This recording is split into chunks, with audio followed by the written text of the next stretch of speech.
All right, guys, we're back again on the Pat Stedman podcast interview series. Got to get a brand name for that one. Today, we have the first, but certainly not going to be the last, of the BowTied community. We got BowTiedCuda here. And of course, because if you're a BowTied, you are never going to show your face. This is going to be a non video, no video interview. But Cuda, what's going on, man? Tell me a little bit about yourself. You're a dating coach. You're the bow tie dating coach. So I'm That's curious. right. Self-proclaimed. Self So first off, gotta really thank you for the opportunity to be on this thing, man. This is fun. I work in sales. I like meeting people and talking to people. So this is just fun for me. But so let me start off because I'm sure you have members of your audience that have no clue what the hell being bow tied is or what any of like why I'm not showing my face. But there's a group of us on Twitter and in cyberspace that are building what might be one of the first digital countries or digital nations. So there's this guy on Twitter, Balaji S. At Balaji S is his handle, who just recently released a book called The Network State that kind of sets this thesis for the future of governments. And Bowtied Bull, who used to be Wall Street Playboys, is a big believer in this idea and invited a ton of people to create a community, an online community of sorts of experts in different fields and different branches of life to share their expertise, potentially monetize it in some way. And the end goal, the idea is, hey, let's get together and maybe potentially buy an island. We all joke about it, but maybe someday we're going to buy an island somewhere in Southeast Asia. I don't know, but Degen Island. Yeah, that's right. And so I've been a reader of Wall Street Playboys, who then became Bowtied Bull, for a couple of years. And whenever the gauntlet was thrown down, I was thinking, what the hell do I know about?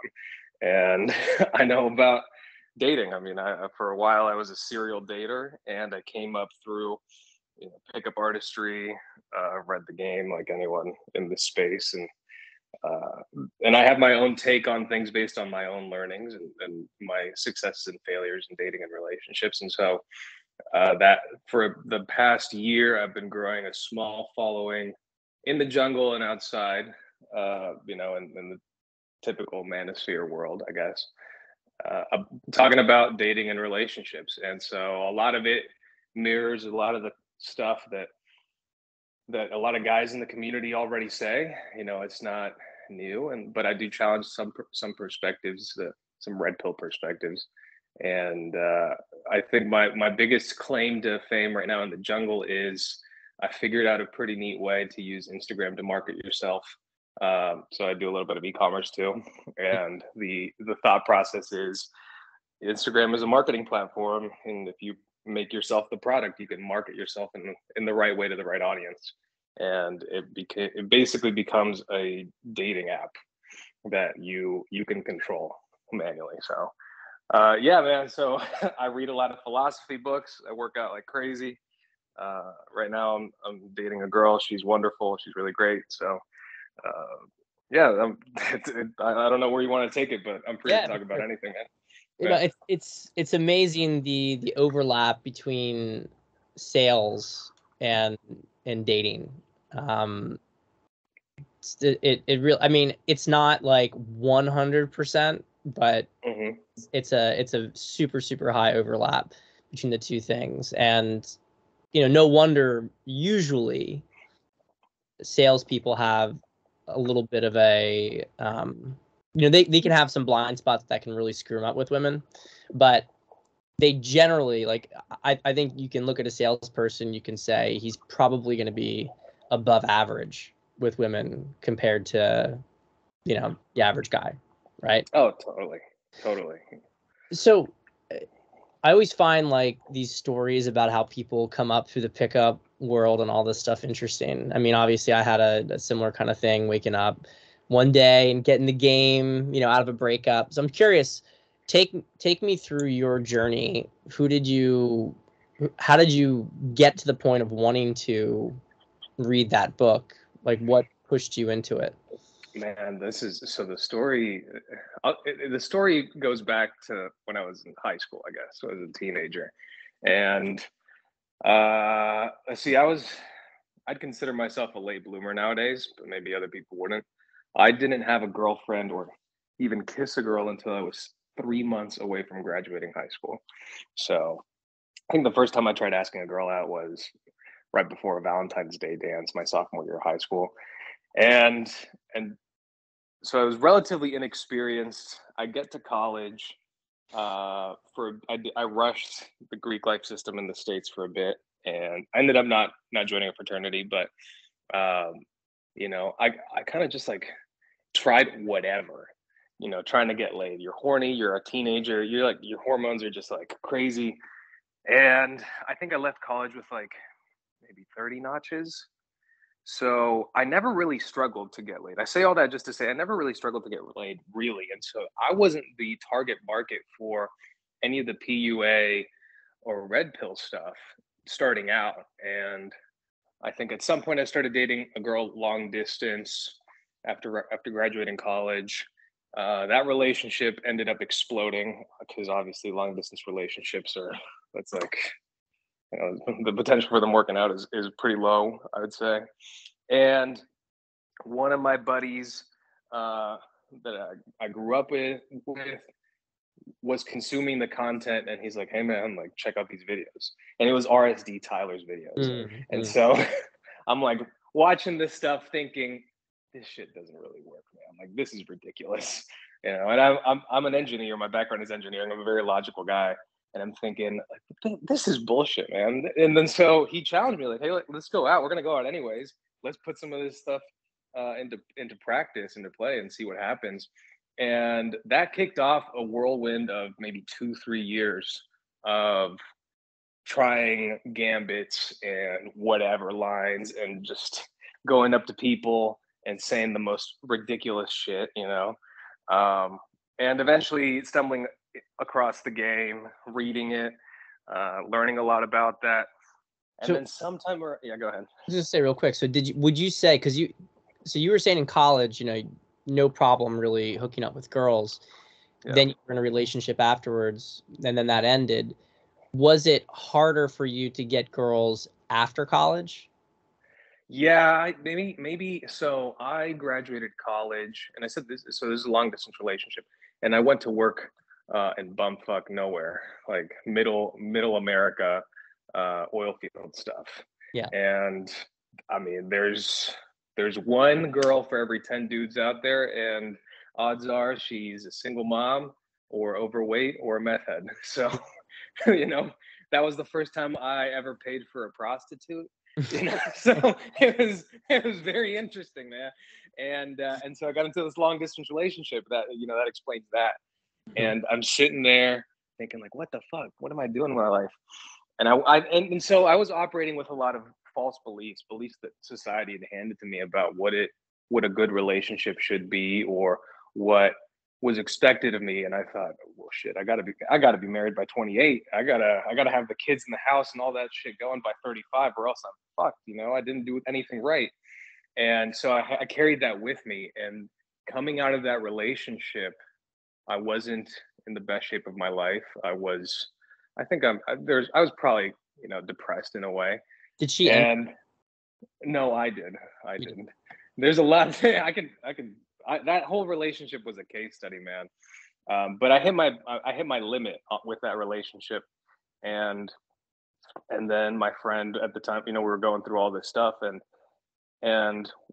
I think what the biggest takeaway from the game and RSD's old stuff, was more about learning who I am, learning about myself, and what it means to be me as a man, and learning how to interact with women in a very open way. And then that led to a lot of fun stories and crazy degenerate shit along the way. And eventually we got into Instagram and how to use Instagram as a marketing platform. and then the jungle happened, and so I thought, hey, like, let's put it all together. Let's combine the past, almost 10 years of experience into something that is useful for guys that are at any stage of their relationship life, whether it's trying to source dates or approaching women, or hey, you're in a relationship with a girl and you're not getting the sex life that you want, or hey, you're doing this long distance thing. How does this look like? And so the story with that one is I cheated on her and basically had 2 girlfriends at the time, and it was awful, awful. It blew up in my face, and I ended the first one. It was just a mess, man. Mhm. So yeah. Okay, so did you tell her, or did she find out? She found out. And what happened to the other girl? Oh man, that set off like a year and a half of just this really toxic shit of she was kind of obsessed with me, and the whole there's some truth to the trauma bond stuff. There's a trauma bond between us at that point, and it was really hard for both of us to kind of peel away from that. I mean, I'll say, like, it was really good hooking up with her, but it led to really, really nasty conversations and a lot of tears, a lot of self-loathing. So it ended, in like 20. I stopped talking to her maybe like a year or two after the whole thing blew up, and she was still obsessed with me. And then eventually she cut it off at my request. Yeah. Okay, so the first girl was when she found out that ended, and then yeah. I'll paint the timeline. I started dating this girl. Mm-hmm. It was long distance. Then maybe a couple of months into it, the story is very unique. So if anyone hears it, they'll know exactly who I am. She left. Like, the distance grew even farther. I'll leave it at that. Mm-hmm. And I was in my city, and I started realizing, like, hey, like, what the fuck, man? Like, she doesn't even pay any attention to me at all.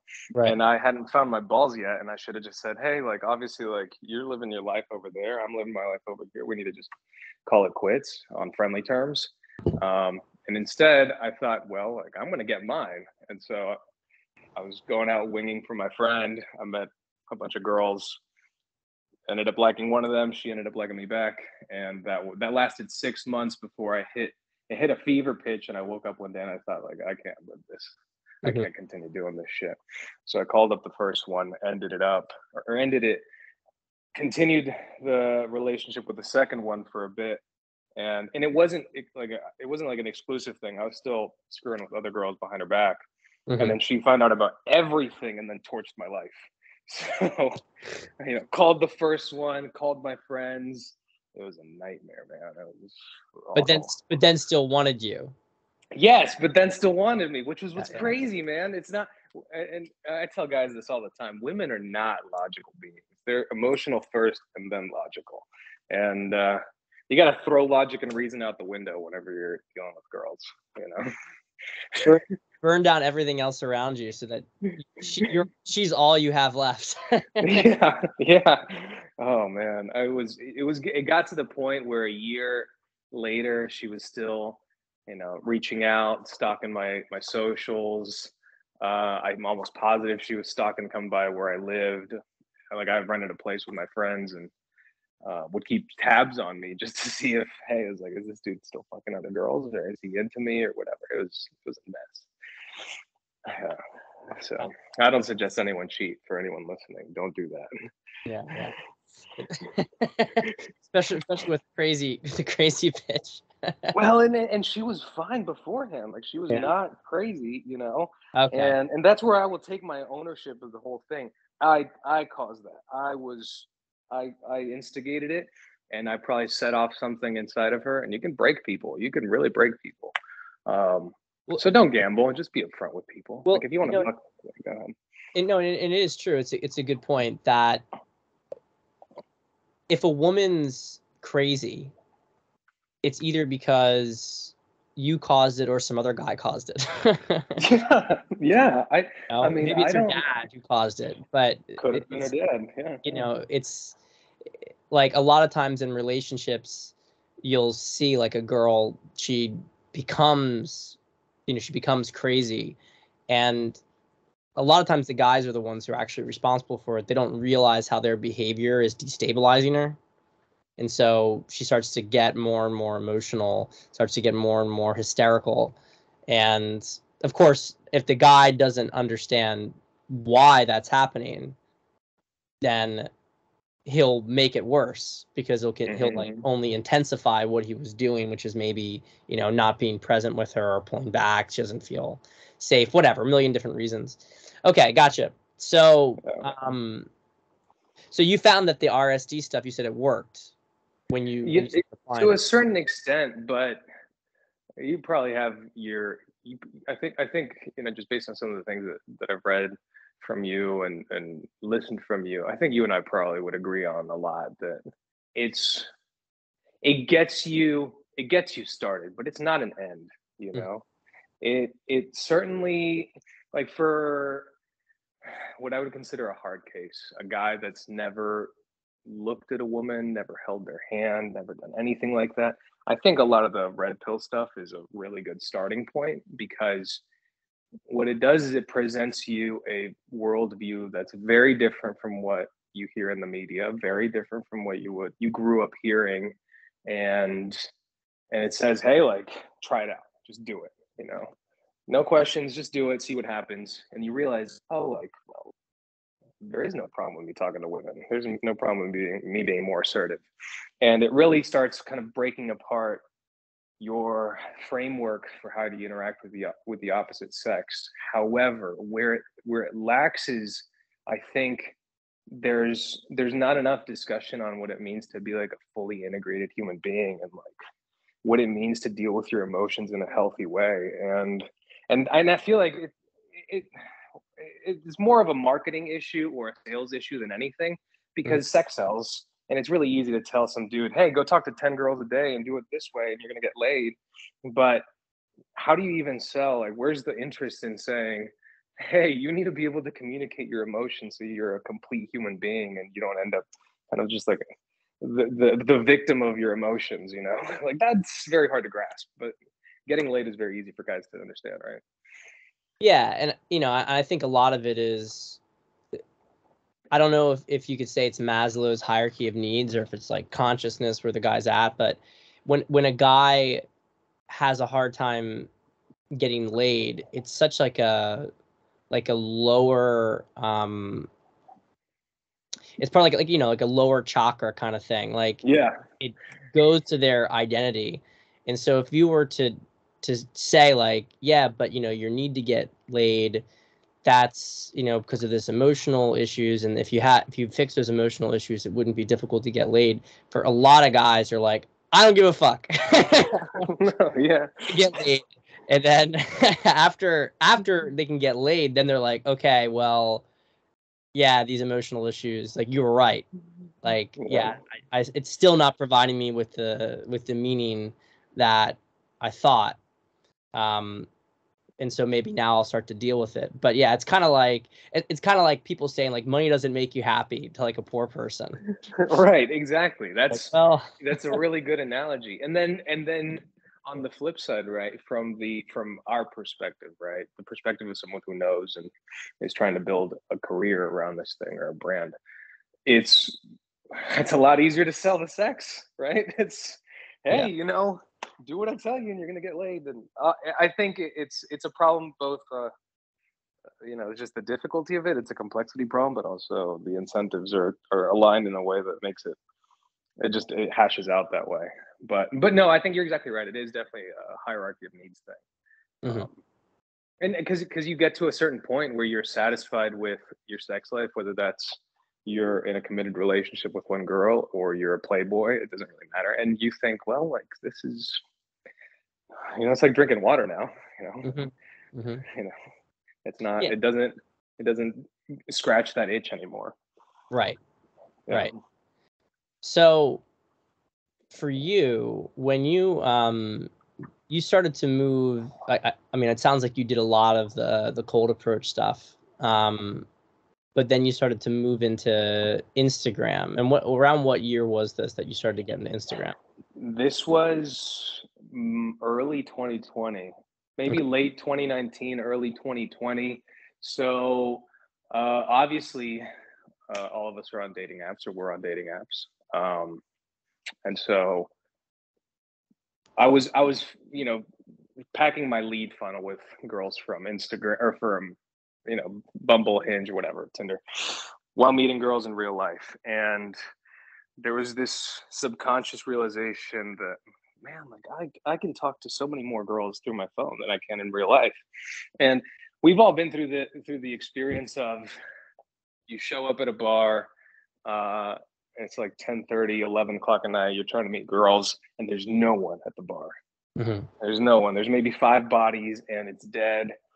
So you iterate a couple of times, and you maybe talk to maybe 10 girls in a night, and that's a decent night, and you get one number. It's like, well, like this, I was going out 5 nights a week and trying to maintain a career. It's insanity, right? So sometime around 2019, I think it was like late 2019, early 2020, RSD Luke put out some content, or he used to talk a lot about Instagram and using social media. And, my friend, my wing that we were going out with, he and I started looking at this thing and thinking, well, how do we wrap our minds around this thing? And I did a better job of it than him, and I kind of taught him how to do this. But you start realizing that girls flirt through Instagram. There's a language of Instagram that is unspoken. There's no guidebook on this thing. And if you have some good photos, you can slide into girls' DMs, or, you can sort of farm out dates through Instagram. And so the process for that was, we set out on this quest of taking magazine quality photos of ourselves. So he would take photos of me, I would take photos of him. We would edit them with Photoshop or Lightroom, throw on some filters, and then post them. And then we became, it's silly, I wasn't monetizing this or anything, but we became basically influencers. Our profiles looked like influencer profiles. And the way it looked, how it stood out, right, from the rest of the dudes' profiles, it was immediately just engaging to girls. And so at that point, you can just blindly follow hundreds of girls on Instagram. And again, it's a numbers game. So if you get 1% of girls to follow you back, that's good numbers, right? So you can use that as a dating tool. And so, it connected a lot of things that I had experimented with in the past, like in college. I don't know if you remember, I think you're about my age. There's an app called Yik Yak that came out like, yeah, dude, I got laid off Yik Yak in college 3 times. For you guys that are listening, Yik Yak is an anonymous app, right? And I just got so good at texting or like messaging on there. I met up with 2 or 3 girls from that thing. It's crazy. And so I knew in the back of my mind, there's a way for me to just do that with this, especially because it's got my face on it, right? This is more personal. So I had that in the back of my mind. And then I also realized that going out, meeting all these girls in bars and clubs, all of them are glued to their phones on Instagram. But I never saw them swiping crazy like we do on the dating apps. And so I thought, like, well, there's something here. And so it eventually became a system, which is how I met my current girlfriend. And I validated this from talking to girls. It's like, yeah, we use Instagram to meet guys. Of course we do. And so, that really refined itself through COVID. I think COVID was really great for that, because half of the people wouldn't even go out to bars. And so, and the envy was especially palpable at that point. Right. And so it was really great for that. And then through 2021, it spiraled out of control, because so what you kind of think about is, okay, so if I'm going to make myself a product and market myself, what do? I'm going to start posting content daily through my stories. And the algorithm works in your favor here. It'll show you to people that like your content, and naturally it'll filter out the girls that aren't interested in you, and it'll show you, oh, like, hey, these top 10 girls are the ones that are most engaged with your profile, because that's sort of how the list of the viewers rank out on Instagram on the stories. So if you look at who's watching your stories, number 1 and 2 are the people that are most into your content. And so that's your list. That's the menu. It's like, oh, I'll take her out this Thursday. You know, she keeps watching my gym videos or whatever, or me cooking. I'll invite her over for dinner because she knows that I cook. And it's crazy. It works really, really well. Really well. So when you would craft a profile, did you had it like allude to a lot of different things that you were doing? So there'd be obviously fitness in your life, cooking, other sort of just lifestyle things. What would you put out to? Right. That's exactly right. And I think that points to just a broader question of personal branding and self-image, or like how you want to present yourself to the world. So me personally, I love hiking, I love cooking, I play guitar, I read a lot, and I go to the gym. And so that's what my profile demonstrated. And so the photos on the grid would be, hey, like I'm out on the beach somewhere, I'm out on top of a mountain somewhere, and like look at this incredible panoramic shot that I just so happen to be in. Like it's more about the view than about me. Look at the view. And the grid is basically a storybook for your life. And then the little highlights underneath, that's where you post your stories of you cooking. I used to record myself cooking, and so I'd talk like, hey, this is what I'm doing. I'm cooking spaghetti. Like this is this step of the process. Or like whenever I bought a new book, I'd post it on the story, and then I would also, this is where it gets fun, you start engaging with the audience as if you're an influencer, right? Hey, send me book recommendations. Hey, send me music recommendations, what song should I play on my guitar next, right? And then you get all the people to respond. And then I did this at some point too. I would throw up like a Q&A, right?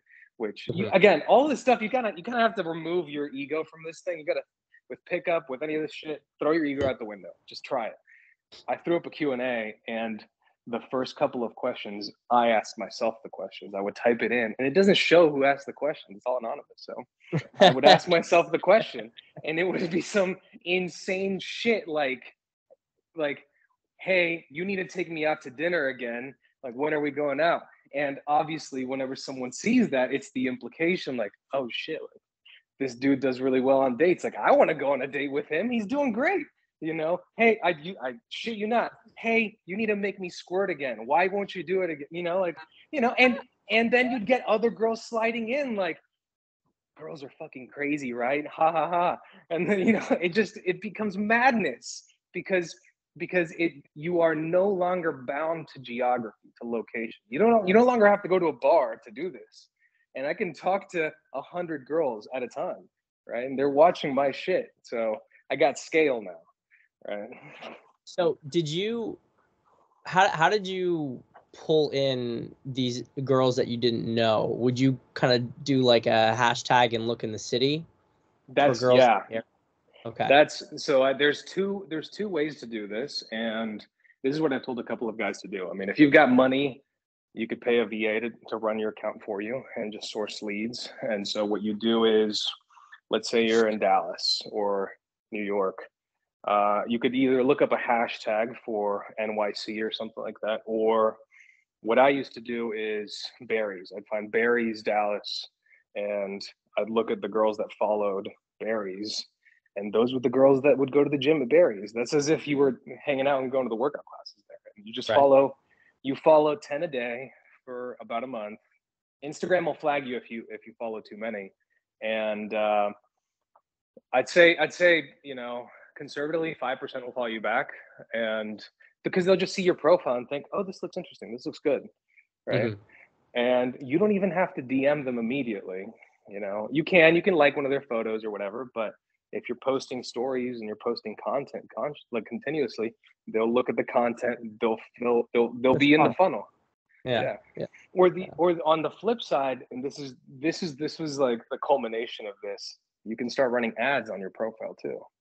You turn your profile into a business account, and then you say, well, I want to meet girls that are between the ages of 22 and 26 that are into, crystals or into working out. And then you say, I want it within this radius, and you run your photos at them, and some of them will like them, some of them will follow you, and now it's just on cruise control.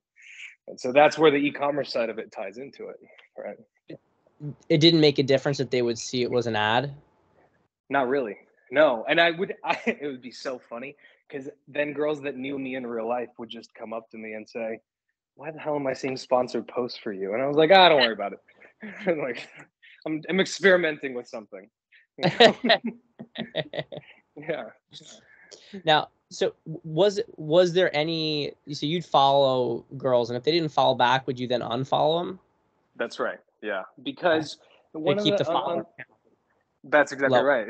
It's both the follower count, so it has to do with that follower ratio. You want to follow less people than follow you because scarcity, whatever, some stupid psychological thing. And then on the flip side is girls obviously know how to play the game. And so they will go through the people that you follow and they'll see, oh, this dude follows hundreds of girls. Like, that's weird. That's a red flag. And they'll click on their profiles and see if the girls follow you back. And if not, then you're immediately labeled a creep. But if they do, they're like, well, I mean, he must know this girl. So what am I supposed to say about that? Right. And it just sends, and if, it's an attractive girl, obviously, it just sends the impression that you're connected to a lot of attractive girls in real life. Yeah. And it makes them feel more special that you follow them because it doesn't look like you just followed all sorts of random girls. Yeah, that's exactly right. Yeah. Interesting. I mean, it obviously makes perfect sense. I used social media back in the day, but that was like Facebook, which wasn't anywhere near as good as Instagram is as a tool for that kind of stuff. But the idea, and I tell clients this all the time, really trying to push them, especially these days, to get into Instagram because, and I don't know about you, and I guess we'll talk a little bit about it, but dating apps have really declined in quality since they were initially put out there. And I mean, really, Instagram, social media, but Instagram in particular, really is like online dating now. Yeah. And if you want to do it right, I mean, it's not like you can't meet a girl off of an app, but it's just you're gonna get less attractive girls, and I guess that's what you get for the effort, because what you're doing is obviously you put work into your profile, but look at the returns you get from that. Oh, totally. I mean, so I'll give you kind of an idea of who I am. I'm the average height for a US male. So I'm 5'8", 5'9", right? I'm muscular, right? I mean, I look decent. I don't think that I'm a supermodel, but I mean, I'm a good looking guy. I dress relatively well. And I'd say, I mean, my photos look good. Despite all that, Tinder, Bumble, Hinge, because those are for-profit companies, like their goal is not to get you off the app. The goal is to get you to pay them, right? Yeah. And so how do they do that? They game an algorithm against you. And so part of it is their goal is to try to frustrate you into paying them money to push your profile and boost it. And then on the flip side, the other challenge is, like, I saw a statistic earlier today that someone that used to work at Bumble said that the majority of women set filters on their Bumble accounts where if you're not 6 feet tall, like you're not even going to pop up on their radar, right? And so, and does that mean that if you're not 6 feet tall, you're not going to meet a girl or you're not going to get laid? Of course not. I've met tons of women, and it's been by kind of finding this roundabout way to get in front of them, to the point where I've met way more attractive girls off of Instagram, girls that wouldn't even dare touch a dating app in the first place because, oh my God, like I'm too good looking for that. Like, why do I need to even use that?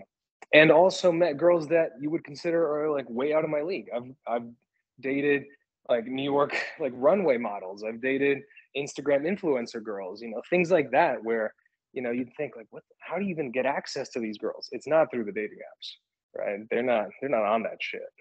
Yeah, and I'm so glad you're saying this, because there's like this constant nihilism about how, like, oh well, girls are only attracted to the top 20% or 10% of guys.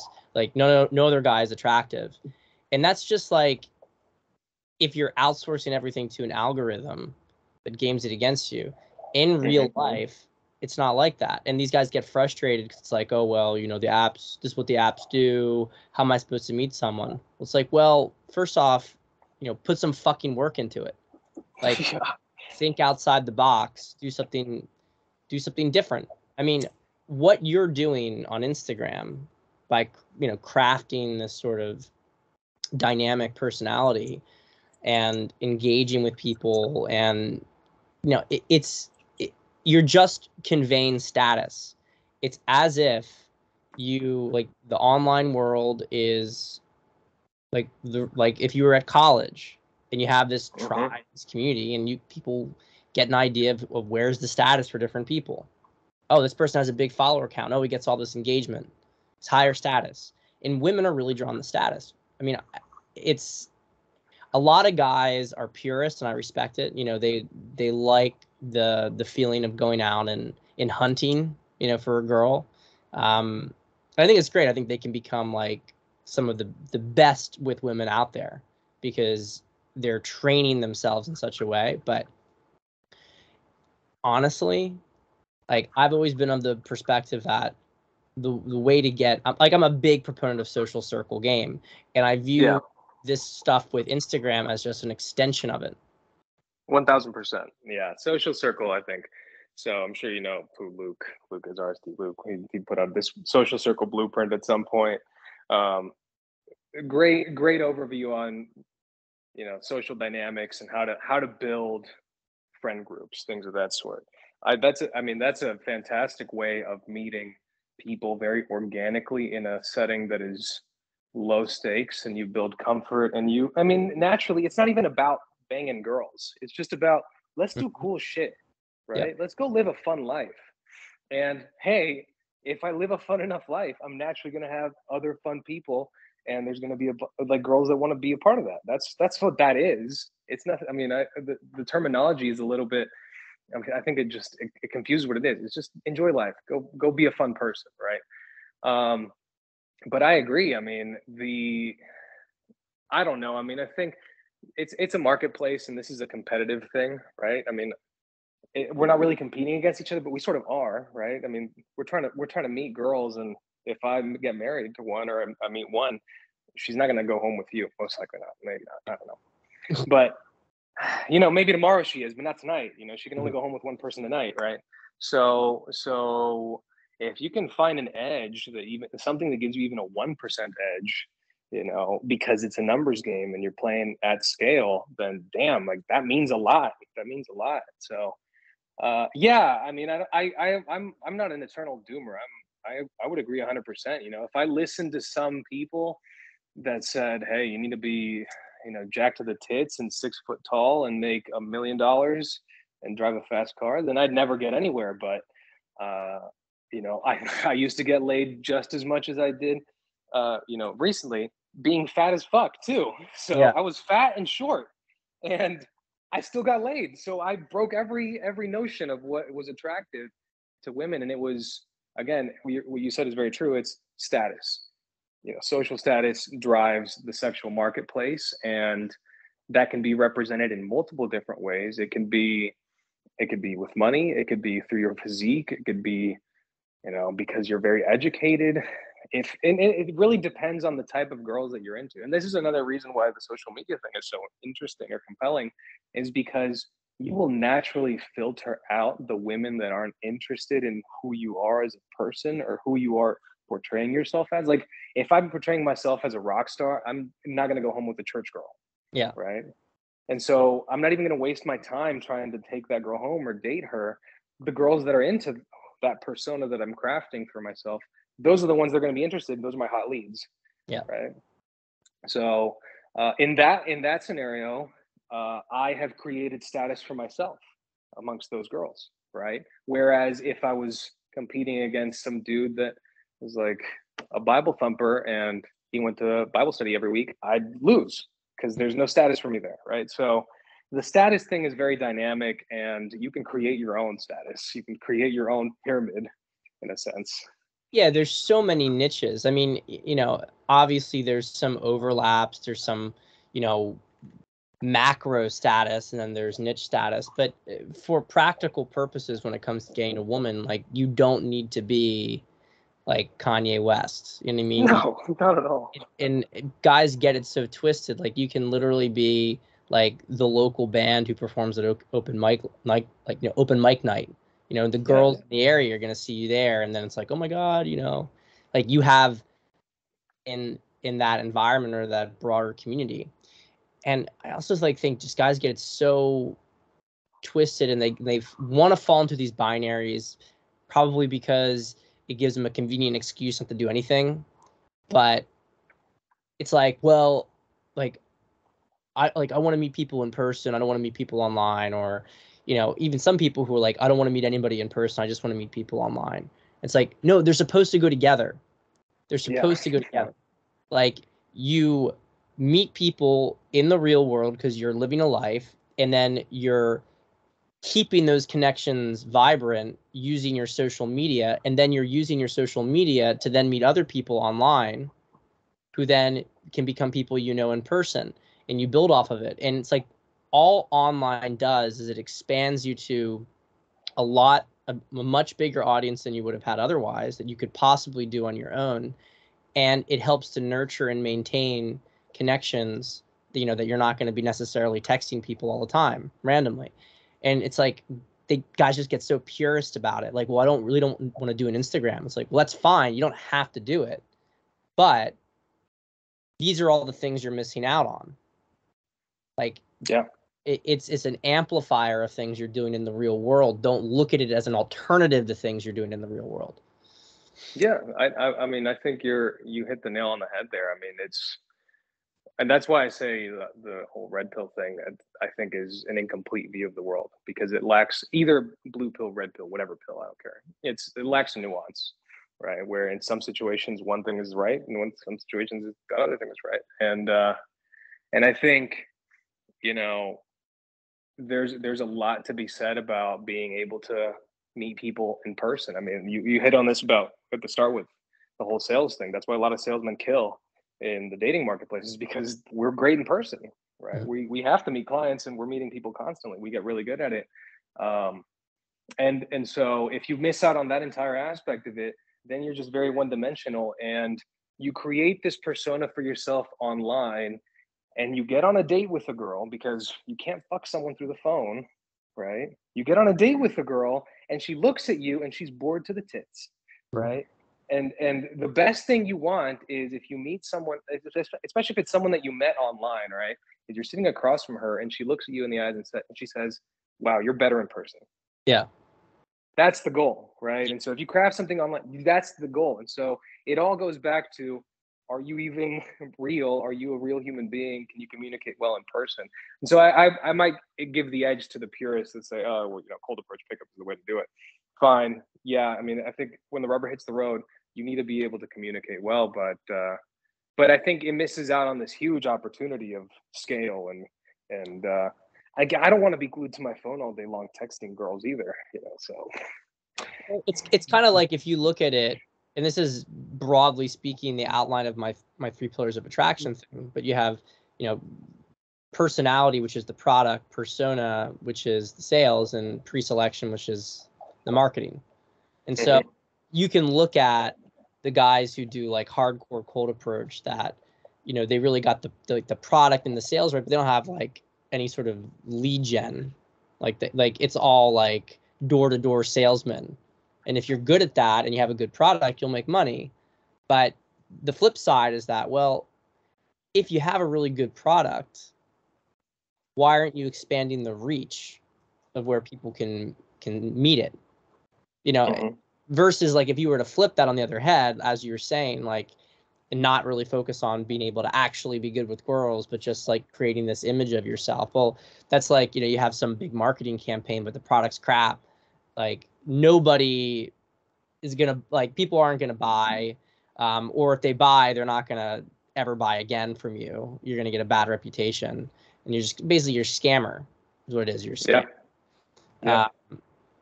But yeah, I mean, it is just such a, purists are gonna be purists, you know. So what is what is the big change for you? What was it about, not to puff your girlfriend up or anything, but what changed? This is the first girlfriend you've had in a while since This is the first one that I've had in a while, yeah. And so, I think I had, to say it in a funny way, I had the post-nut clarity to end all post-nut clarities. There is so it was at some point, I think this is in 2020, late 2020, around Thanksgiving, sometime around then. I was just having fun with it, and I told myself, hey man, like, let's see what we can do. Let's see like how good you really are. And so I challenged myself to hit one new girl every day and see how long I could keep that streak going, whether it was through online or cold approach pickup. And I got to number 8. So 8 new girls, 8 days in a row, like Monday through the following Tuesday or something like that. And I wake up with my tires slashed. And I'm sitting there thinking, what? Like, what am I doing? I go home, I'm driving, with the flats, and I pull up into the garage, and my roommate's looking at me, and he's like, what the fuck happened? And I'm like, dude, I don't fucking know. I don't know. And so I'm sitting there, I change the tires, I'm looking at myself in the mirror, and I'm like, what the fuck is the point of this? Like, okay, like, I proved it, I can do this. What is the sense of it? What am I trying to build to? And I think around that same time was when I met her, and she was very. Well, hold on. Hold on a second. Yeah. Before you go into it, do you know who slashed the tires? I don't know who slashed the tires. You don't know if it was just a coincidence or if it was one of the girls. Like, did anything? I don't know. It's just a sign from the universe, man. That's all it is. Okay. That's all it is. It could have been worse. I'll say that. But I'm sure it was something like that, or I have no fucking clue why it was that. But I'm sitting there and I'm asking myself, like, what's the point? What am I building towards right now? And at the same time, I'd met her through Instagram. She was, she knew that who I was. She, obviously, like, this guy's a fucking player. Like, he's gonna break my heart. I'm be very reserved. I enjoy spending time with him, but I'm gonna kind of take a pause, or take this very carefully. And I'm very masculine. She's incredibly feminine. So it's like this yin and yang thing, this polarity thing, which polarity is a really important part of dating and relationships. And I think because of how I don't know if it's because she was very careful in playing it, but it was like this intrigue, this just deep relationship where she wasn't trying to change who I was. She's like, look, you are the way you are, and I enjoy it for what it is. And I was the same way with her. I was just like, I just like who you are a lot. Where over the next year or so, we kept like an open relationship, and it wasn't anything exclusive, or even, we didn't even put labels on it, because she's very kind of free spirited, and she's like, I don't want to put a label on this thing until we really need to. And then I thought eventually, I think it was maybe a couple months went by, and I thought, like, I should be investing my time in growing myself, and either starting a business or my career or something along those lines, and doing this shit with other women, like random hoes. That's not moving the needle anymore. Mm-hmm. And so it was that, and at the same time, she's just.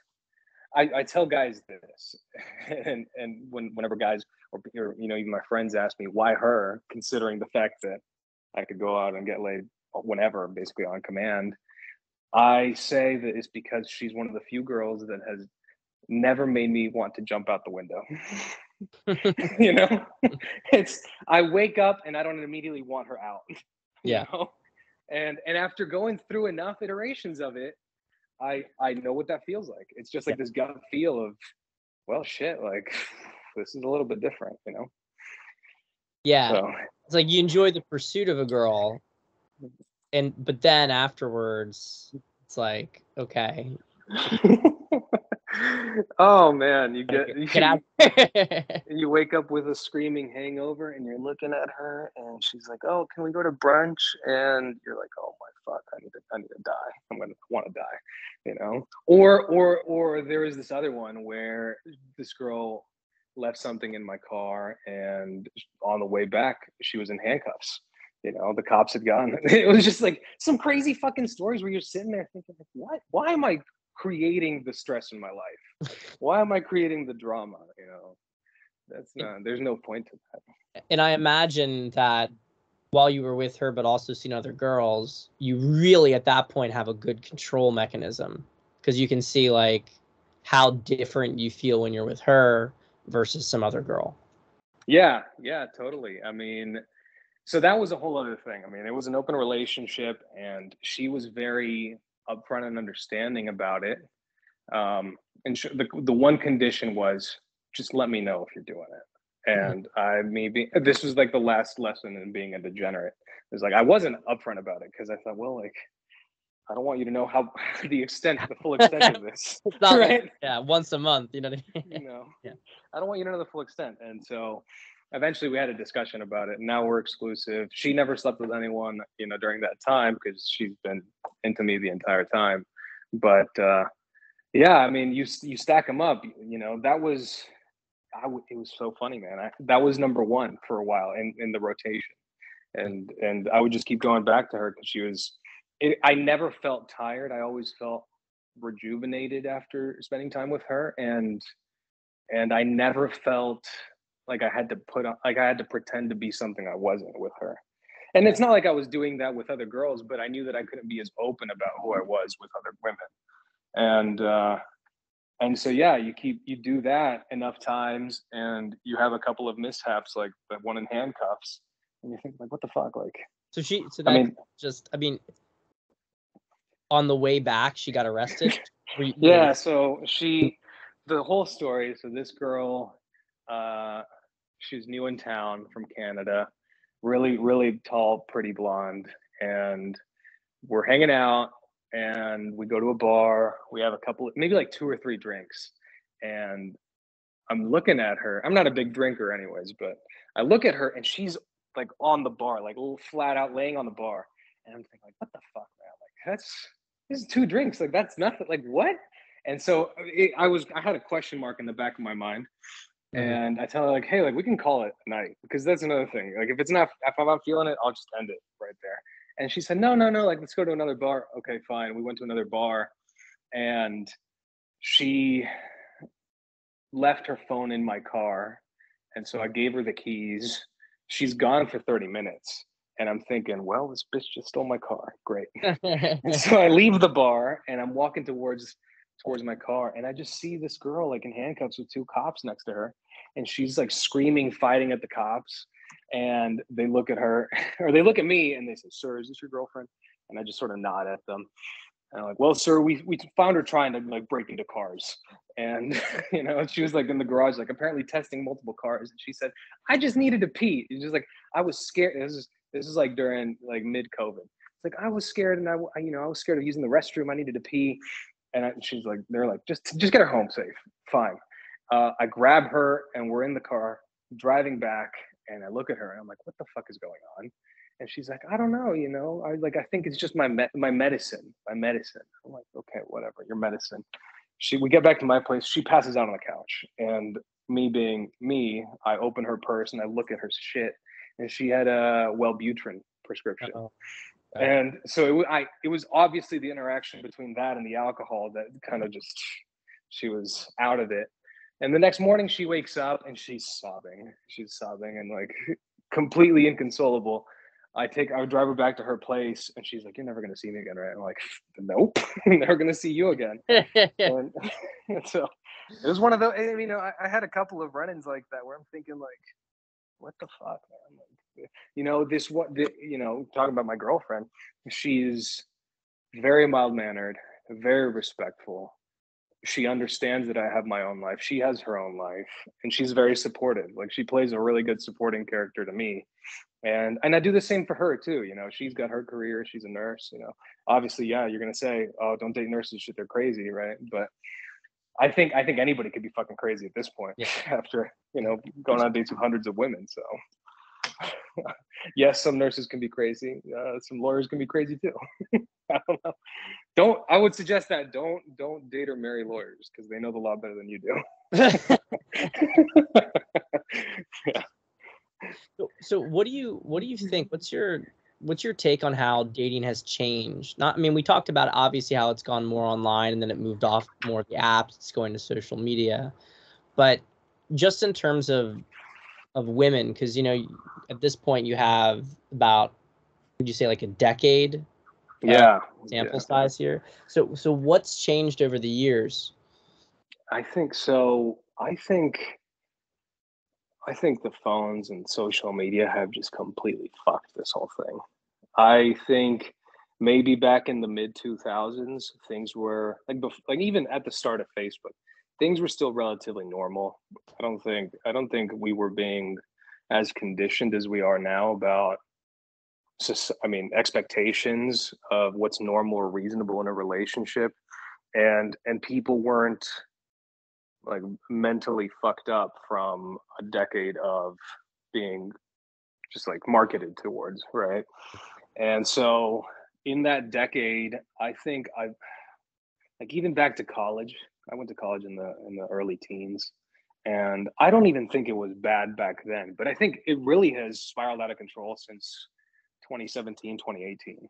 Where in the past 4 years, it just feels like there's been this really drastic shift in terms of either the rhetoric from a lot of women in the West, which is Europe, Western Europe, and here in the States, where the expectations are out of this fucking world. Maybe just because they just get marketed at by Instagram and Facebook about products and lifestyles. I don't know.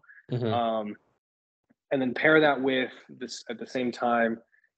I mean, I genuinely think there's a war on masculinity, on healthy masculinity, right? And so you've got these crazy expectations plus guys that don't know how to be guys, which makes women more neurotic. And so you end up with a dating market that's completely out of whack.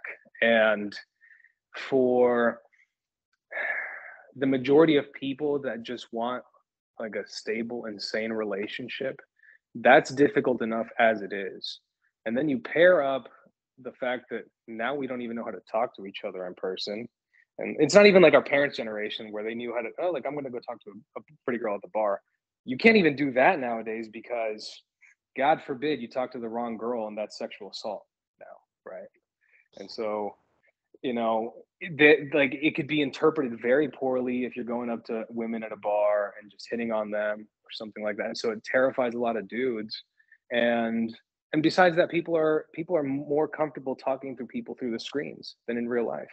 Yeah. And so you tell guys, I mean, if I were to approach this thing right now and not having social media and not having the dating apps, I mean, even me knowing what I know and being very charismatic, it's still really fucking hard, because I don't think there's as much of an openness, and then that doesn't even touch on COVID, right? Like there's not an openness about how, like with people, where you go up to a stranger, they immediately think, oh my God, I'm about to get stabbed, They're like, what does this person want, right? There's this apprehension already. And then you talk about the past 2 years, right? People have forgotten how to be social because they've been cooped up indoors for 2 years. So that's really tough, man. It's a really tough situation right now. 10 years ago, you could go up to strangers, and I think there'd be less apprehension. They'd be more willing to talk to you, and you'd have higher success rates with cold approach pickup. And that's before social media. That's before dating apps. Nowadays, even with all that stuff, it's hard.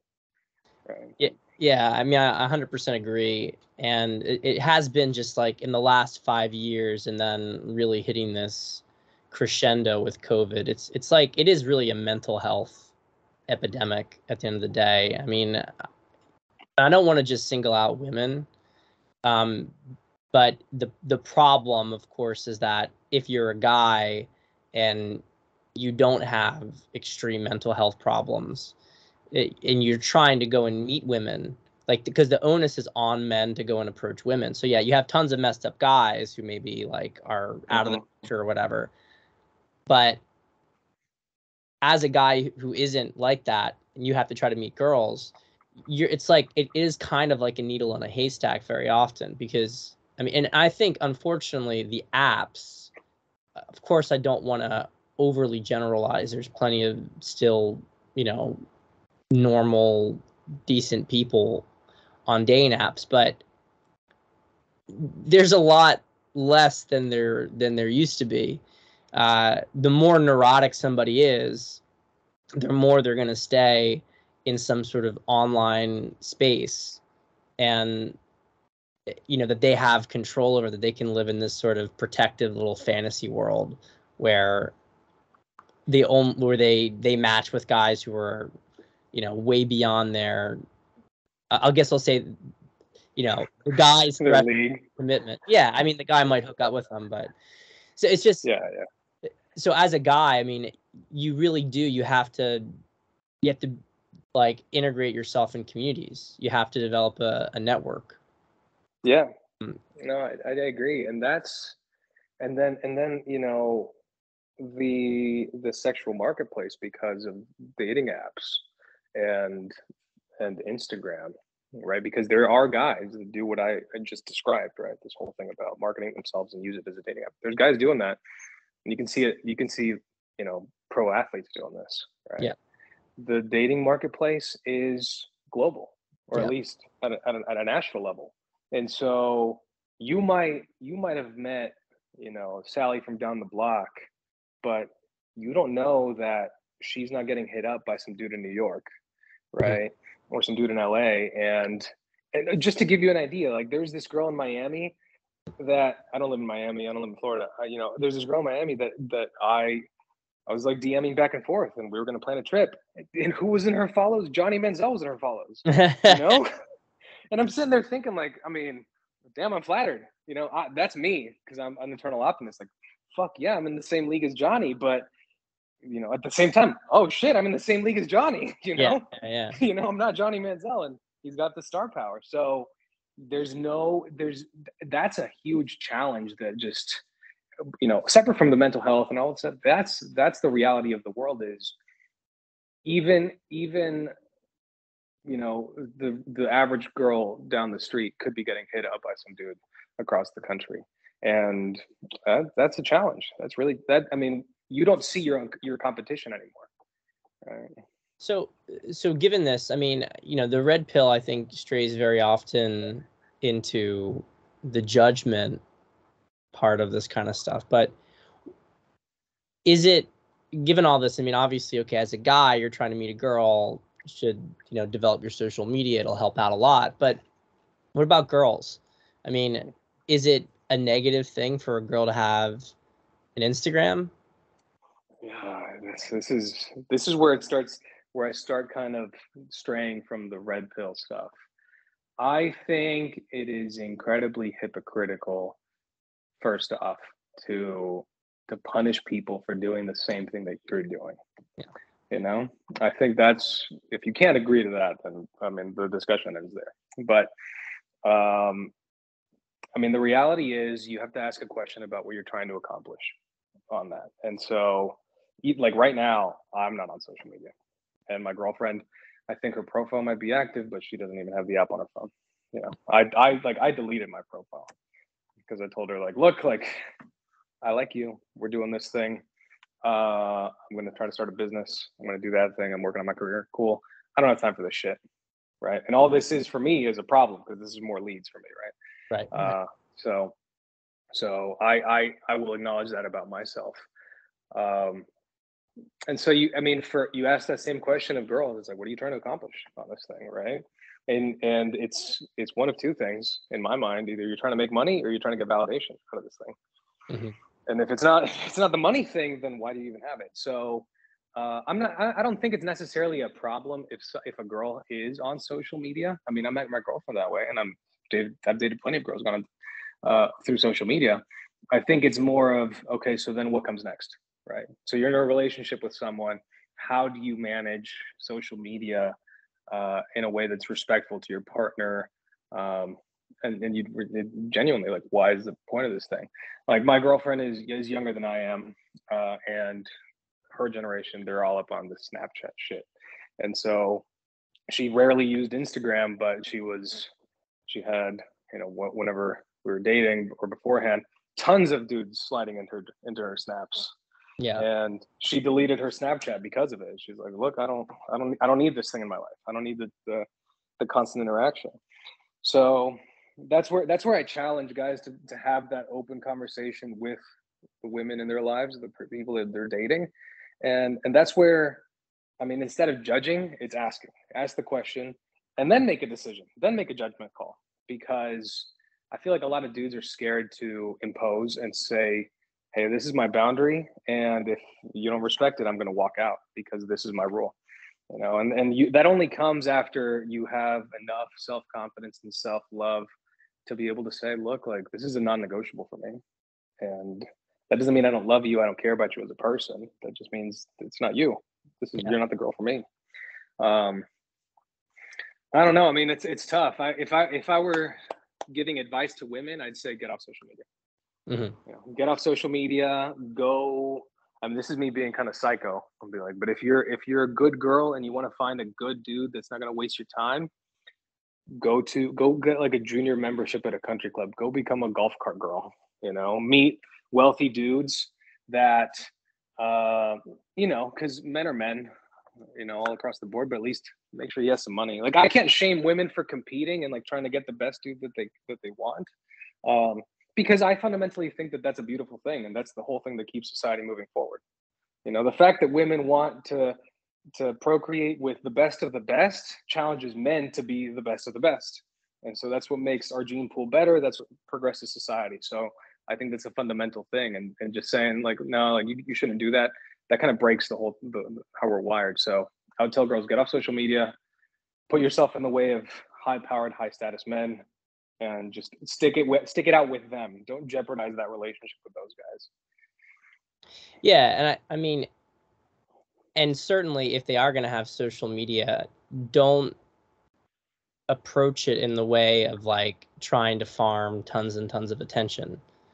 Like, if a girl, like, I don't consider it a red flag for a girl to have social media, because like most people have social media. It's not, but it's like, well, what is she doing with it?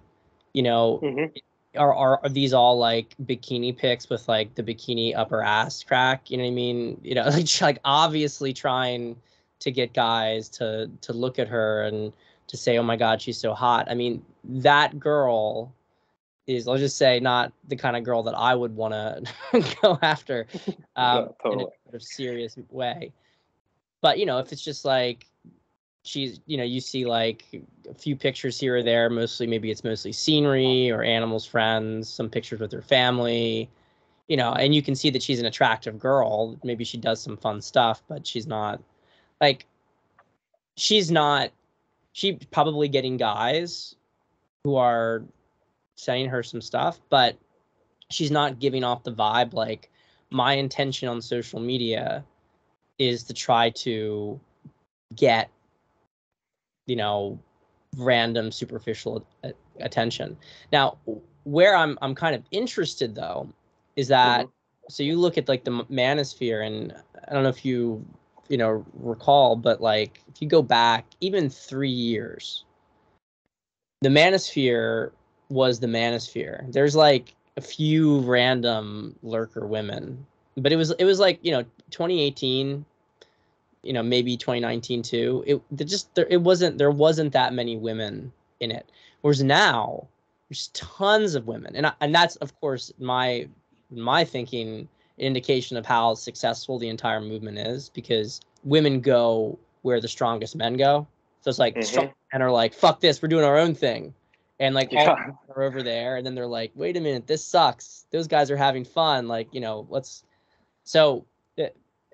the flip side of it, of course, is the manosphere is increasingly less men proportionally than women. And, you know, they have their, I'm not saying it's bad. They have their own little sub communities that are women. But so one of the things that I think about is, well, we assume that a woman's social media is only going to be like thirst trapping, because that's what we're used to seeing for like girls who are using social media to meet guys or get attention from them. But what about if a girl's like, okay, I want to meet some trad guy, but I don't know any around me. You know, I live maybe in a more liberal area. So I'm going to use my social media to try to put out that image of these are things that I value. And then as a way of trying to market themselves to guys who will pursue them. What do you think about that? If a girl's take that, man, that's exactly what happened between me and my girlfriend. okay. Yeah. So, I'm very into philosophy and spirituality. I wouldn't call myself anything. I think, you know, if I were close to anything, it'd be kind of like Taoist, Buddhist, some Zen thing, right? I grew up Catholic, but you know, a lot of stuff about that worldview makes sense to me. And that's what I noticed. That's what stood out on her profiles and things that she would post was that content related to that, and it wasn't ever thirst traps. You know, she doesn't have any. I mean, she looks good in her photos, but it was never her ass like straight out, you know, or anything like that. And so, I actually met her through a girl that I matched with on Bumble, and I followed her because they were friends, and I kind of went around the first girl's back and you know, started DMing her, and it was purely because of that. And I think that's a really good way. I don't think she did that consciously. I think that's just who she is, Right. And so it was very natural, and we connected because that she wasn't faking it. And so I think that's a really good way of reaching the right people, reaching the people that you want in your life. So yeah, I mean, again, it's what are you trying to accomplish? You have to be willing to have that question instead of judging first and saying, "Oh, you're on Instagram, you're a hoe." It's like, well, you're on Instagram too. What does that make you? You know? It's like, what? Wow. You know, yeah. Well, and then on top of that, it's also this. You know, women are more subjected to social pressures than men are, and let's be honest, if you're not on social media, you're an outlier nowadays. Yeah. So the reality is, it's really unrealistic to think that oh my God, she can't have social media. It's like, well, everyone's on this crap, man. You know. So the other interesting thing, and you know, for any of the ladies listening here, but also for the guys, because they need to be aware of this. While, you know, I think we both agree it's good for a woman to be putting out, if she's using social media to put out things in a congruent manner, you know, so if she's interested in spirituality, Zen stuff, that her posts are reflecting that, and that allows a guy who's also drawn to that sort of value set to come in and talk to her. Nothing wrong with doing that if you're like, you know, trad girl, to put trad stuff on your social media. But guys do need to be wary about the fact that women just because they put out ostensibly serious subject matter, it doesn't mean they're actually serious people. Right. That's again, it goes back to, you know, who you are in person. It's do you have that is your product good, right? So that's where you as a man need to be able to suss out that from girls, because she might be really based on the internet. She might be doing it for money or I don't know, you know, to me, guys like you know, I mean, for nefarious purposes. No, 100%. I mean, and unfortunately, especially in like nascent movements, this is really like I don't want it to sound the wrong way to like the female followers, because it's not a universal statement, but the first women who sort of join some rebellious movement or whatever are usually kind of like there's a higher percentage of crazy and con artistry that goes on, because it's kind of like first mover advantage. So a lot of the early e-girls who entered into the community, just something off with them, you know. So it's like, and you can see this with even like political movements. you can see how some of like the most super conservative people, it's like 2 years ago they were like absolutely super far left, and now they're super far right. I'm like, I get people changing political views, but it's not that. It's more like, wait a minute, this isn't making as much sense. It's not like you go from being a communist to, you know, hardcore MAGA, but you know, that's a sign of mental illness. You know what I mean? Like, Yeah. and there's a lot of people like that in the communities. Like, I've worked with clients, I've seen it firsthand. Girls will go and they'll present this perfect image of themselves to guys online. Guys are online. It's like the oil field, you know, there's like no women. And so some girl online's attractive and giving attention, then they're like, you know, she's trad. I can't find a trad girl. She's trad, you know. It's like, no, she's borderline. You know, she's got like some serious issues. So you got to be careful. Like, I do think it's going to get better over time, because I do think that there's more normal girls coming into it. And I say normal like from a mental health baseline. But yeah, because guys will really fall into the fantasy thing, because they'll be like, there's so many girls out there who are just, you know, crazy, you know, sluts, and this girl, she's not. She's really, you know, she's really conservative, and she's really, you know, not. That's not necessarily true. Yeah, and I'll even go a step further, because I think you're 100% right about that. Actually, before I say this, I'll say this other thing. You know, the whole first mover advantage thing.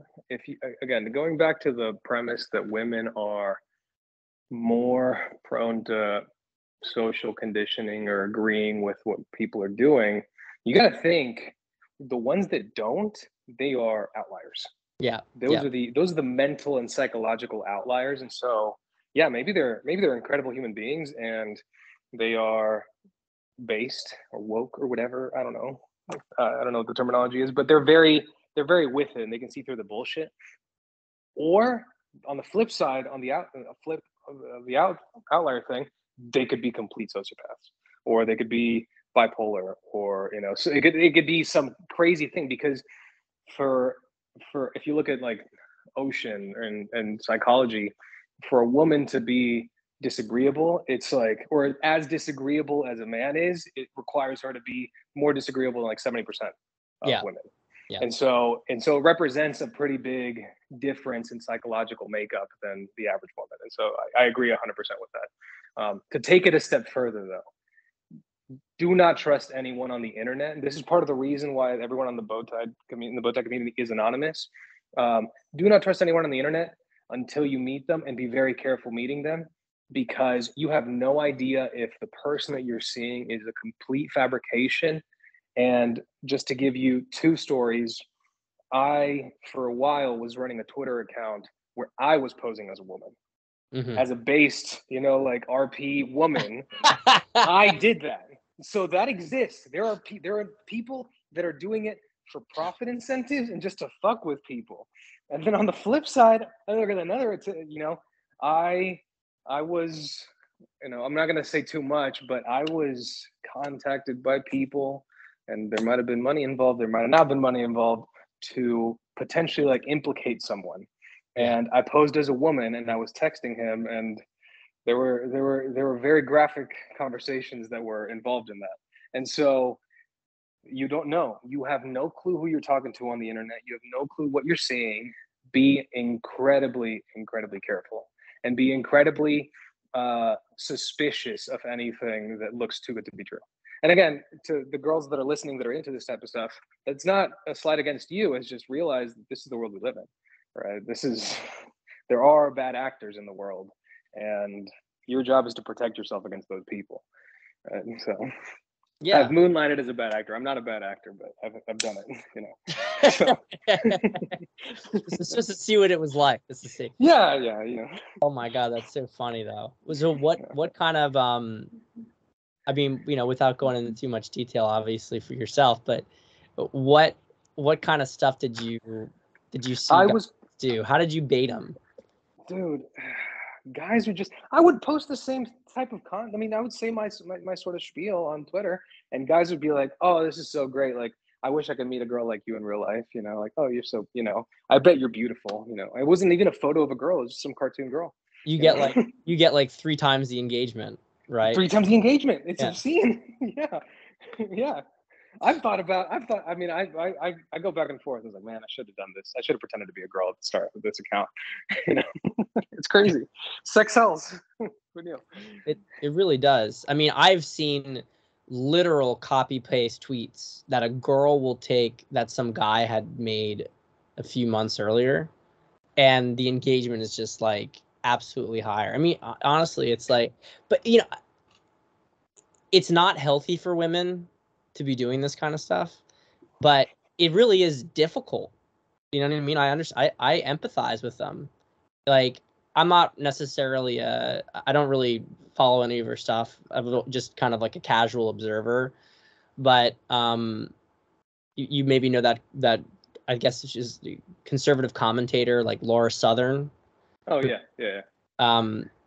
She like got out of it pretty much because, and then she got married and she actually like had kids and stuff like that. But it was this like it really pulled, you know, because she was just, and she's not even like super attractive girl, you know, she's fine, right? But she's blonde haired girl.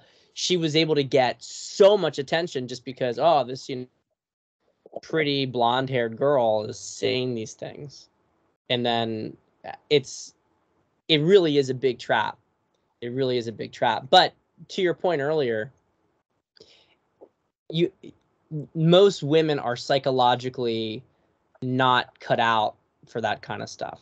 They are more cut out for like the thirst trapping stuff than, you know, because they're not on the disagreeable spectrum. And it's a really good point. It's a really good point. There's another thing I wanted to ask you, because so you mentioned that your girlfriend during this sort of open period, she wasn't with anybody else.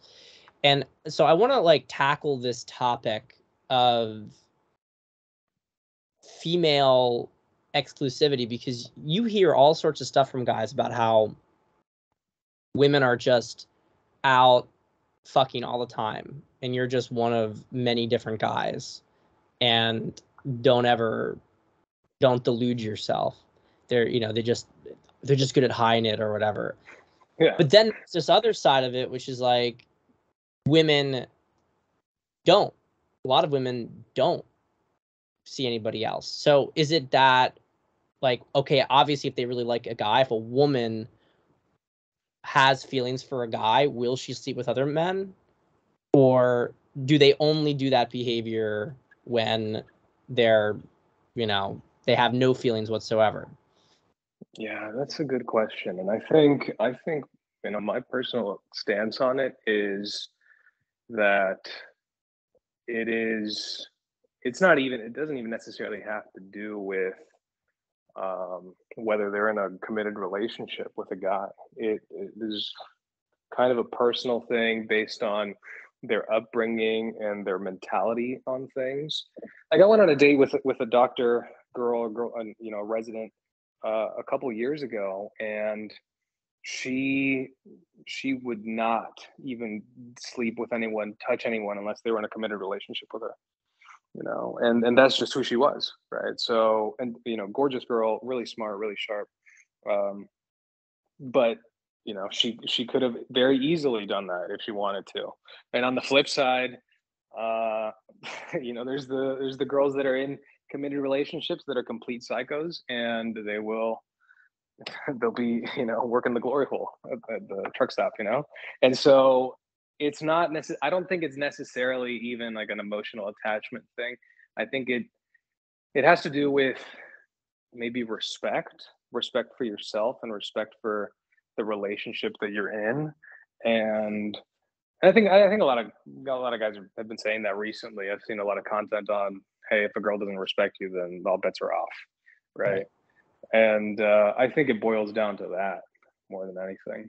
But I mean, with my girlfriend in particular, because I know her backstory.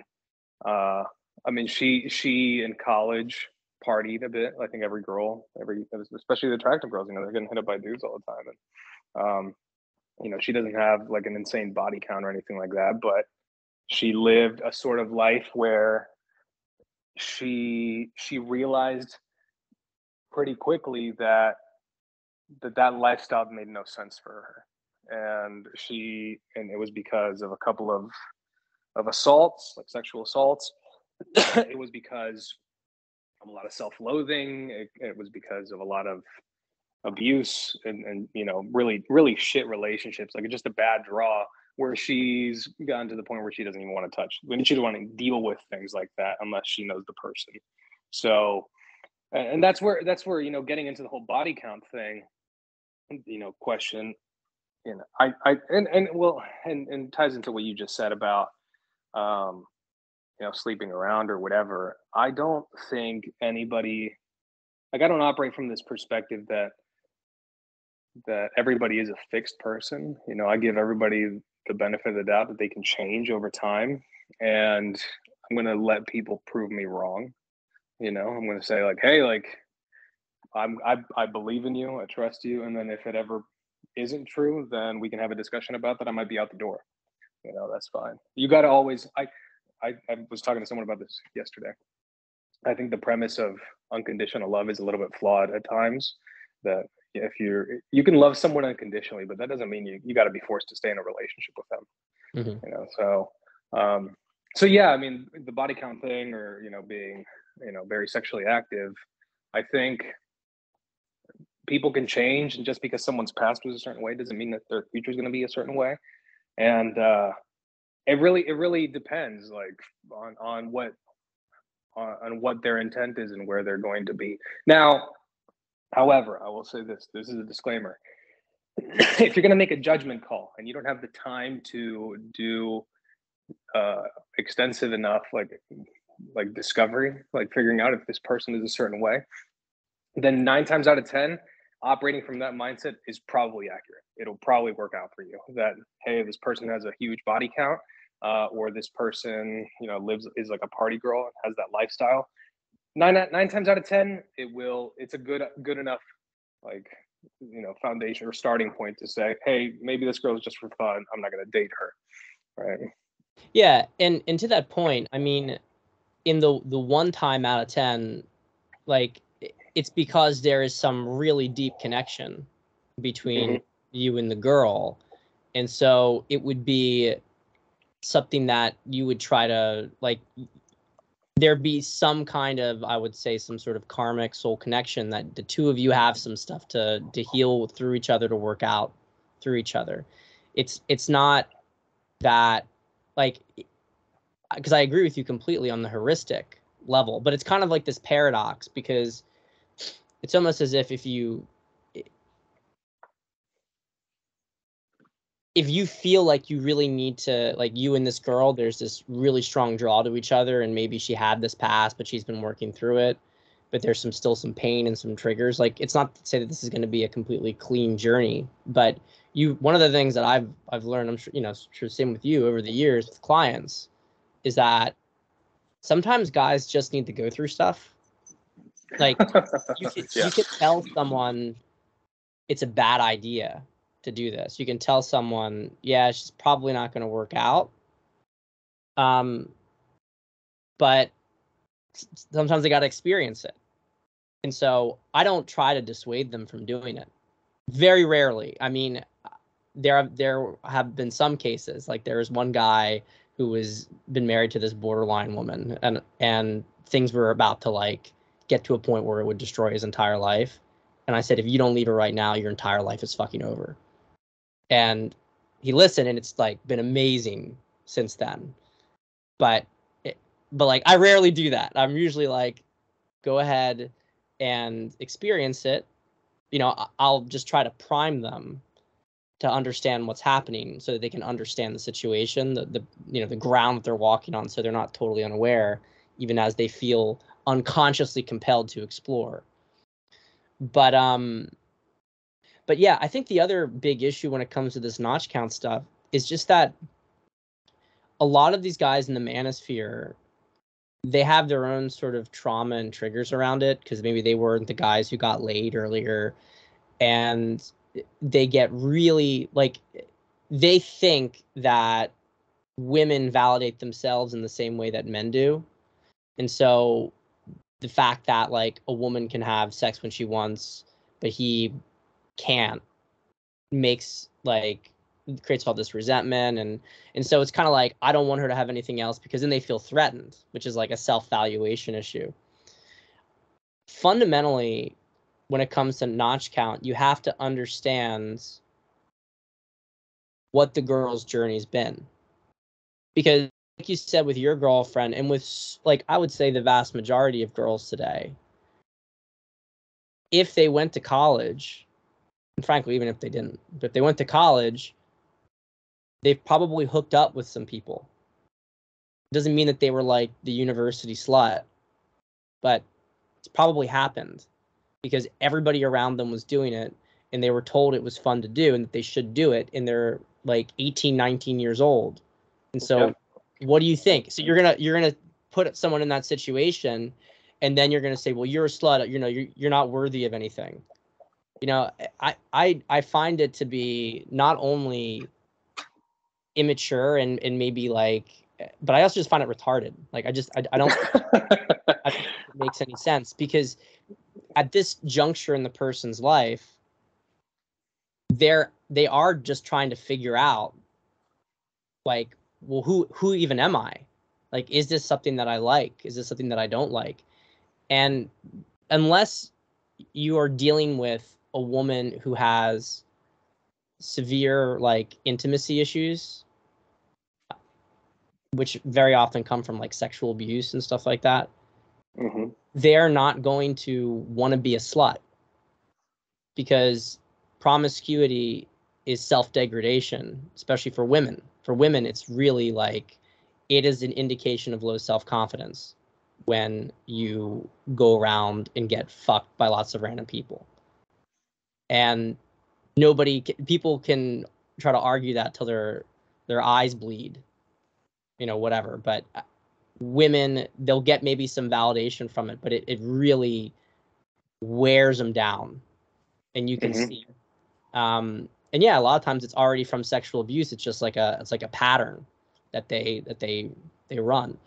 So yeah, I think you have to understand where the woman's at. I'm not saying that, you know, it's a you know, tabula rasa. Like if a woman's like got train ran on her a few times, and then she's like, I'm a good girl now, you know. Right. Maybe I think there's a point of no return. Everybody's individual point of no return will be different. And I think women should know that, you know, maybe don't explore too much, like don't go too far, because it you know, you could say, look, I believe you, but I'm not the guy who's going to carry this. No, totally.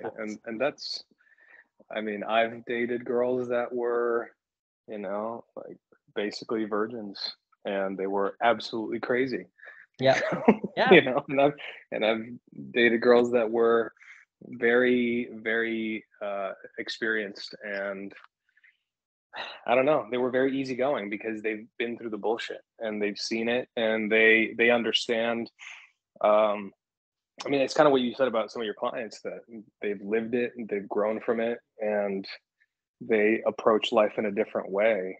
I mean, even in my own life, man, like if I had not lived through the things that I did, I wouldn't be me, right? So I think you're exactly right, and I think that you made a really good point, that the the red pill guys saying that, oh, you're irredeemable, that's typically like a projection of themselves more than anything, because I think anyone can have a change of heart or mind. And I mean, I'm probably about to get called a simp. I don't know, fuck it, I don't care.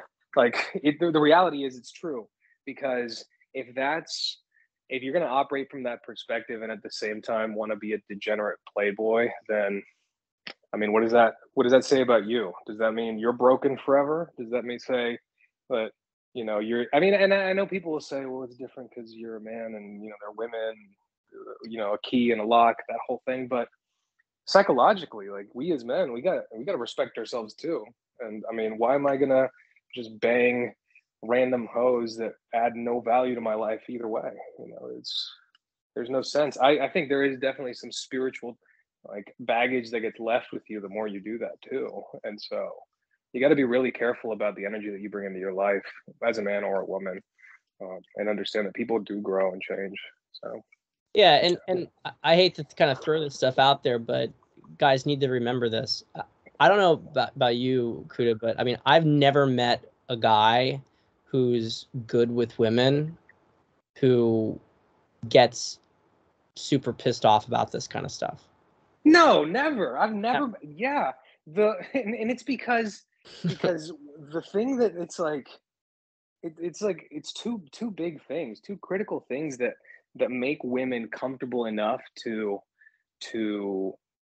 fuck you, date you, whatever. It's non-judgment and also confidence. Yeah. And if you are confident, who gives a fuck? You know, all these guys that are like, well, like you can't be sleeping around. Like, dude, like I'm a fucking man. I got my own shit to worry about. I don't give a fuck. Yeah. Like that's not even a thought. Like my girlfriend, every once in a while, just to give you an example, she'll like something will happen, whether it's like one of like some old guy texts her or you know, someone made a pass at her at work, or some random thing, you know, just for example. And she asks me, hey, like, do you care that that happened? And I was like, what? Like, no, I got other shit to worry about. Like, I'm trying to close deals, man. Like, that's my life. You know, I expect you to handle your shit because you're your own person. You're a woman. I'm going to treat you like an adult. Now, if you don't, like, that's a different conversation. So if you're really confident, that's me being confident. That's me being in my masculine presence. It's like, you know what? Whatever happens externally does not rock my world on the inside. And then on the flip side, the not in judgment thing, I think something broke for me whenever I was out at a bar. And this was like right at the start. And I'm sitting at a bar and I'm looking at this dude that looks like your typical like fuck boy, right? With the hat and the skinny jeans and the print shirt and the Jordans, right? And I'm sitting there looking at him, and he's just hanging out with three girls, and blatantly, loudly, he just says, "I'm gonna fuck all of y'all tonight," and they're like, "Yeah," and they're just like super excited, and I'm sitting there thinking like, you can just do that? Like what? Like what the fuck? You know? And it's that non-judgment. It's the let's just have fun. Like let's just enjoy life aspect of it. So nothing dries up a woman's, you know, pussy more than judgment, man. Like that doesn't do you any good. 100%. And it's like these guys are upset that like, oh, the woman's not going to give them their sexual best, but then they're constantly shaming her sexually. It's like, well, yeah. Two of these things don't really go well together. You know? Oh yeah, and then it's just like it doesn't even get into the discussion of relationships. Okay, so now you got the girl and you're in a relationship. What happens when her mom dies? What happens when she loses her job? What happens when some shit happens in her life and she's emotionally distraught and you still love her? Like she's a great person, nothing changed. She's just not sexual right now. She's not. So what does that mean? You know, how do you deal with women's sexuality, which is a very dynamic thing?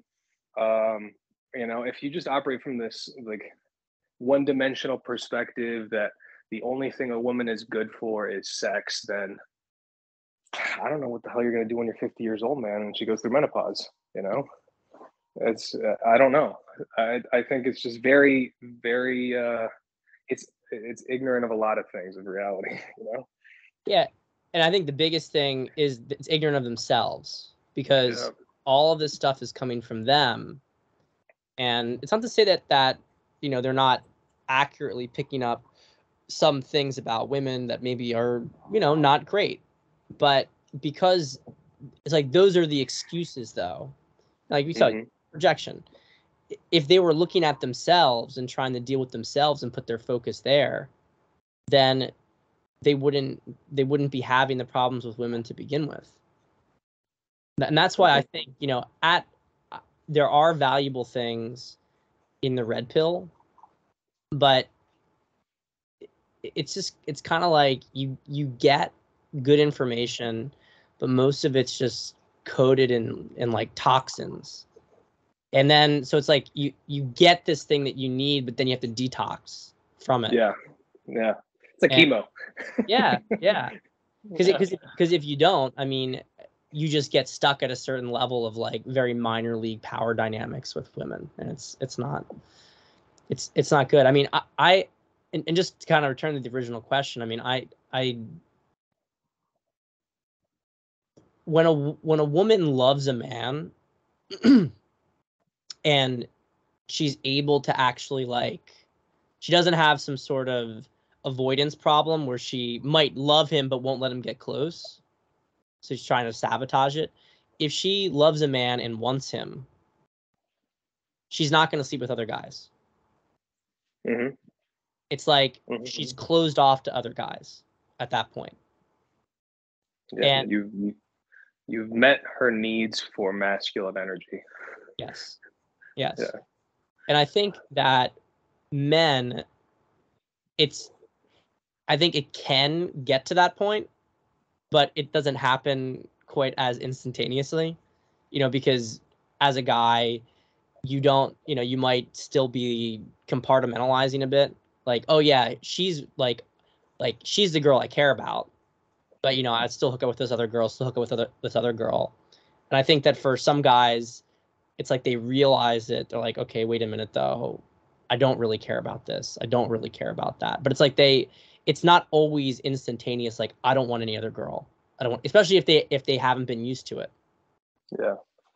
Yeah. And I mean, this is, I'm going to plug one thing is I think everyone should read this book. It's The Way of the Superior Man by David Data. I'm sure you talk about it all the time, man. That book is excellent, and it helps you kind of understand masculine and feminine energy. And the reality is, I think guys have that innate desire for dipping your toes in chaos, and feminine energy is chaotic, and so you have this need for that. And the one thing that's most apparent, the most readily available thing, is women. And you do that enough, and I mean, it doesn't. I mean, it kind of scratches the itch, but you realize there's other ways to get the same thing. Whether it's, hey, I'm gonna go start a business. Hey, I'm gonna go climb a mountain. Hey, I'm gonna challenge myself to do things in other healthy ways to scratch that same itch, because it just, I don't know. I mean, I got to the point where I was realizing that I was just, it was more of a compulsion than anything. Where I was just going out meeting girls because I didn't know what else to do. And I know a bunch of guys in their 50s and 60s that are still doing it, and I refused to be one of those guys. Yeah. So you gotta eventually, I think you gotta come to terms. You gotta have that your come to Jesus moment and think, so what does this really look like taken to an extreme, right? Yeah. I don't know. I want kids. I want a family. So I think this is the other part of it, is that it's about growth. Like, the things that you did when you were 10 years old were fun. You go out in the creek and you're trying to, like, catch frogs, and you're, I don't know, hitting each other with, like, bamboo sticks. I used to do that with my friends. Oh yeah, wrestling each other. All sorts of random shit. It was fun back then.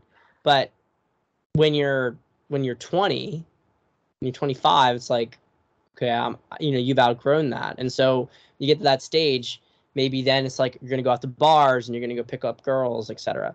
And that's cool. It's cool you have this stage of life stuff.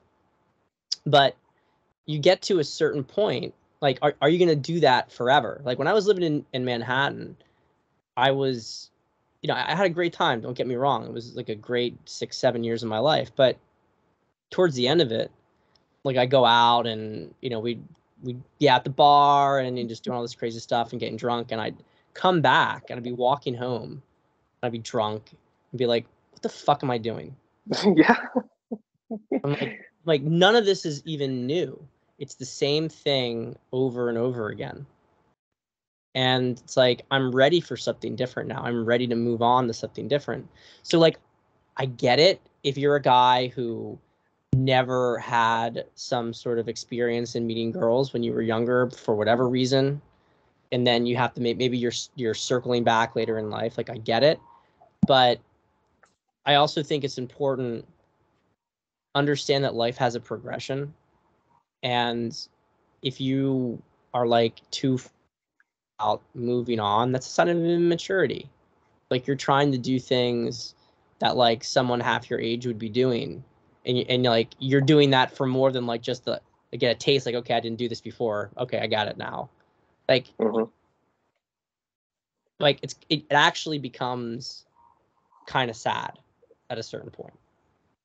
Yeah. So, my perspective. That's exactly right. Yeah.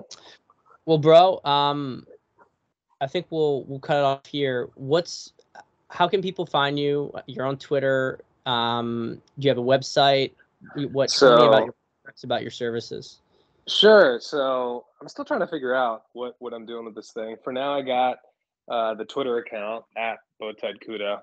You can find me on Twitter. I recently, this is about a month ago, I started a Substack. So I realized that I get a lot of questions in the DMs, too many questions. And I thought, man, like, I feel like I just keep repeating myself all the time.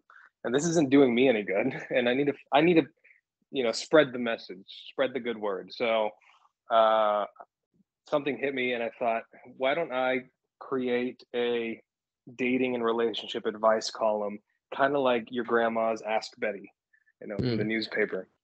And so that's what I've been working on for the past month. There's a weekly newsletter that goes out on Wednesdays. I just sent out a tweet, but I think the link might be in my bio, where you can submit questions. And I think on the thing it says, not your grandma's dating and advice column, because it's the personality mixed in with all the advice, right? So that's what I'm staying busy with. Every once in a while, I'll do just like a one-on-one consultation with guys, but I don't necessarily have anything set in stone or like a real package. And then I'm working on a complete, you know, comprehensive how to use Instagram as a dating app, like PDF. So I got maybe half of it written right now, and I'll be continuing the work on this over the next month or two, and then maybe around Christmas time I'll release this thing. But the idea is this should be the A to Z on how to use this app in a different way that kind of will just take your dating game to a completely different level. So that's what I'm doing right now. That's just keeping me busy. That's awesome. So I'm gonna have all the links to all that stuff. Yeah, sure thing, you guys. So you guys can follow Cuda. You can get on the Substack, and so that way you can ask him questions and make sure that when his product's done, you'll be able to get access to that. I think that the Instagram course is going to be, PDF is going to be really powerful, because I mean, you know, you mastered it, and it's important for people to understand this stuff really works. It really, really works. Even if you're not trying to pull girls from on Instagram, it's just great for maintaining your network in real life. Girls that you meet in real life. I mean, it's totally endless. Yeah, and I mean, just to you know, wrap up, and this is kind of this is me now selling this thing, right? But think about how powerful it is that instead of getting a girl's number at the end of, or like when you're out, the next morning, whenever you text her, hey, you know, how are you doing? What's up? You like, your face is right next to that. Like, she can see who you are, and then she pulls up your profile and she sees, oh look, like he's a cool guy. Like, we didn't even talk about any of this stuff. This is really interesting. You know, compare that to you're asking for girls' numbers. You just send her. She probably didn't even save your name in her phone, right? And she's got 5 texts from 5 other dudes that she gave her number out that night. You know, you don't stand out. You don't stand out.